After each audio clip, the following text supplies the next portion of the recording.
Assalamualaikum warahmatullahi wabarakatuh. Kaum muslimin yang dimuliakan Allah, tanda-tanda akhir zaman terjadi dan akan terjadi secara berurutan, sebagaimana disebutkan dalam sabda Rasulullah Shallallahu Alaihi Wasallam. Al-ayatu horazatun mandumatun fisilkin, yaqta'u silku, fayatba'u ba'duha ba'dan. Tanda-tanda hari kiamat terjadi seperti manik-manik yang tersusun dalam seutas tali. Apabila tali diputus, maka itu akan mengikuti satu sama lain.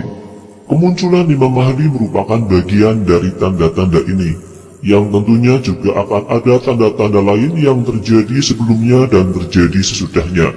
Sedangkan patokan paling jelas bahwa Imam Mahdi telah muncul adalah apabila terjadi peristiwa pembendaman pasukan yang menyerangnya setelah beliau dibaiat di depan Ka'bah. Hadis yang meriwayatkan hal ini cukup banyak. Salah satunya yang berderajat sahih diriwayatkan oleh Imam Muslim dari Ummu Salamah radhiyallahu anha. Rasulullah shallallahu alaihi wasallam bersabda, "Ya'udu a'idun bil bait wa yub'asu ilaihi ba'sun, fa idza kanu bil baida'a minal ardi kusifa bihim." Akan berlindung sekelompok orang di bait, lalu diberangkatkan kepada mereka pasukan penyerbu. Maka ketika pasukan penyerbu tersebut tiba di baidah minal ard, artinya padang terbuka di bumi, mereka akan dibenamkan. Abu Ja'far berkata, "Demi Allah, itu adalah Baidah atau padang terbuka di wilayah Madinah." Riwayat yang lebih detail dikeluarkan oleh Imam Abu Dawud.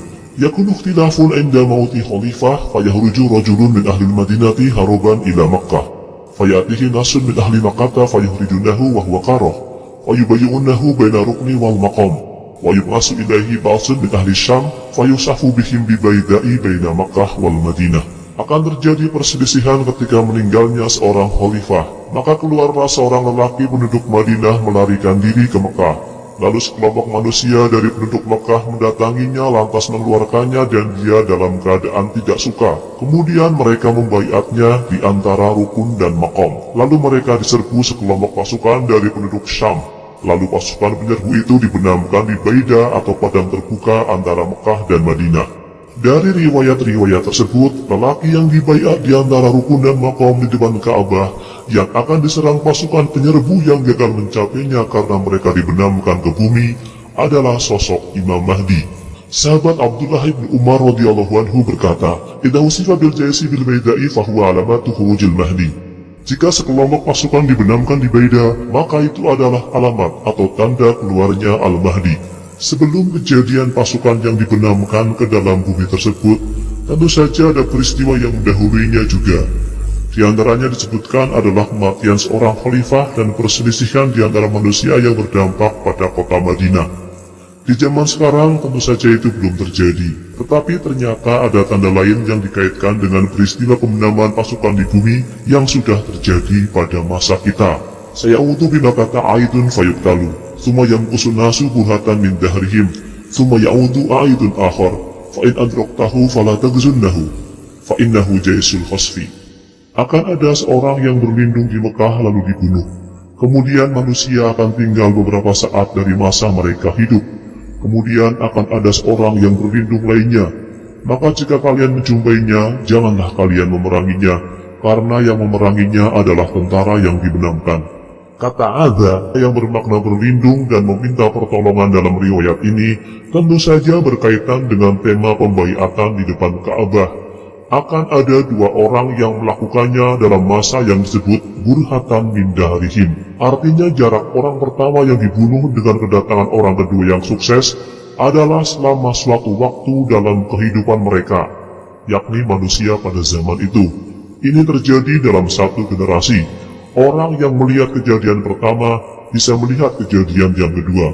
Keduanya dibaiat di depan Ka'bah agar orang-orang lain mengikutinya, menolongnya, dan menerimanya sebagai Imam Mahdi mereka. Tetapi keduanya mengalami nasib yang berbeda. Peristiwa seorang mengaku sebagai Imam Mahdi di depan Ka'bah, kemudian terbunuh atau dibunuh, ternyata baru terjadi pada zaman kita. Sebelumnya belum pernah ada kejadian semacam itu.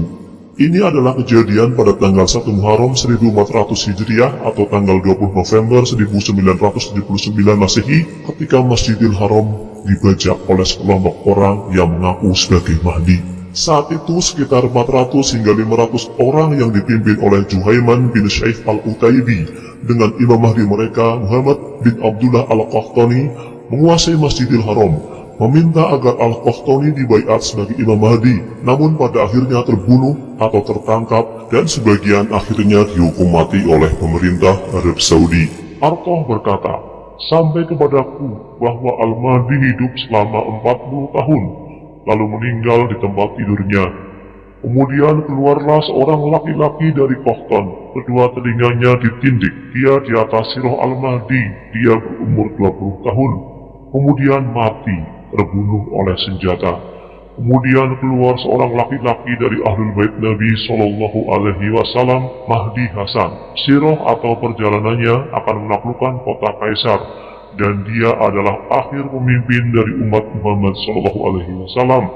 Lalu di zamannya akan muncul Dajjal, dan di zamannya akan turun Isa alaihissalam."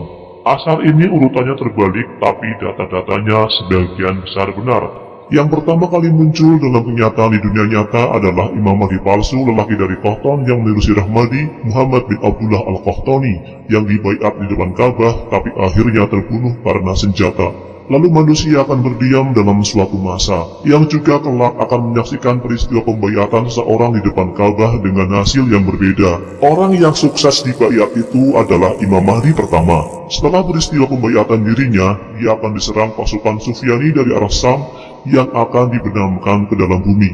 Kemudian akan banyak kejadian besar pada masanya. Kemudian beliau meninggal dan digantikan oleh Imam Mahdi kedua, yang dalam riwayat itu disebut Mahdi Hasan. Dialah yang akan menaklukkan kota Kaisar, yakni Konstantinopel dan Roma, lalu akan berperang dengan Dajjal dan ditolong oleh Nabi Isa alaihissalam yang turun kembali.